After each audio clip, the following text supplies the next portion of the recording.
So the next question is, with circuit diagram explain the following: voltage doubler and voltage tripler. Okay, so you have your detailed explanation in the playlist. I'll just give you the important points here.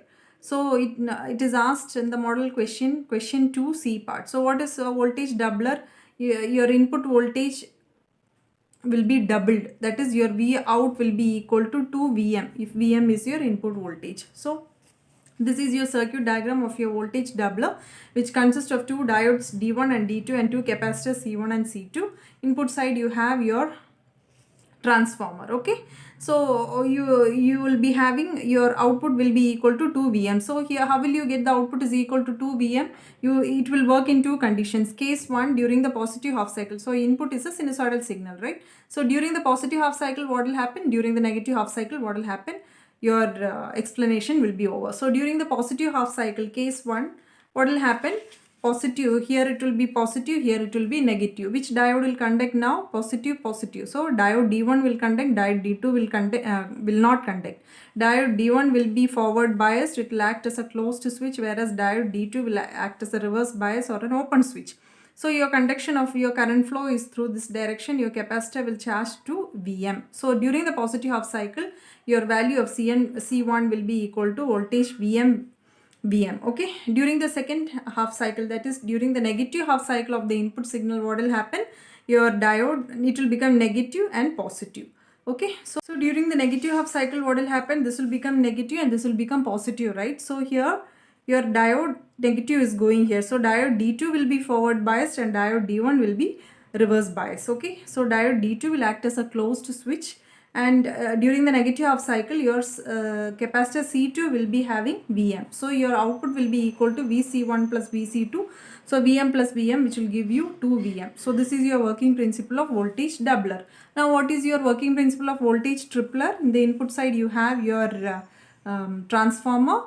You have three diodes, right? Diode D1, D2, D3 and three capacitors C1, C2 and C3. So this is your diagram which is given in your text. The simplified circuit is equal to, the same circuit has been redrawn here, D1, D2, C2, okay, and C3.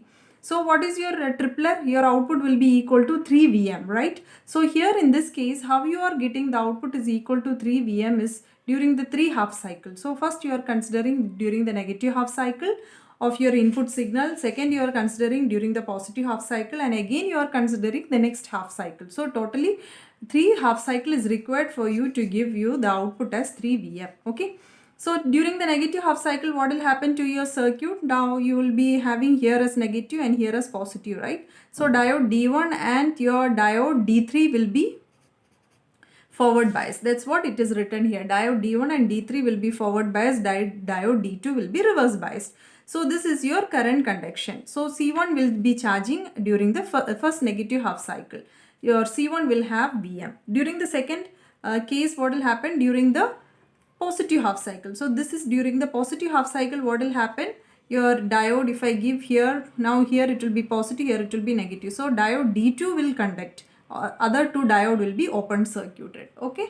So diode D2 will act as a closed switch. During this time, what will happen? Your C2 will charge to 2 Vm. Okay. And once it, and during the third case, during the next negative half cycle, what will happen? Here again it is same as your first type, D1 and D3. So in this case, what will happen?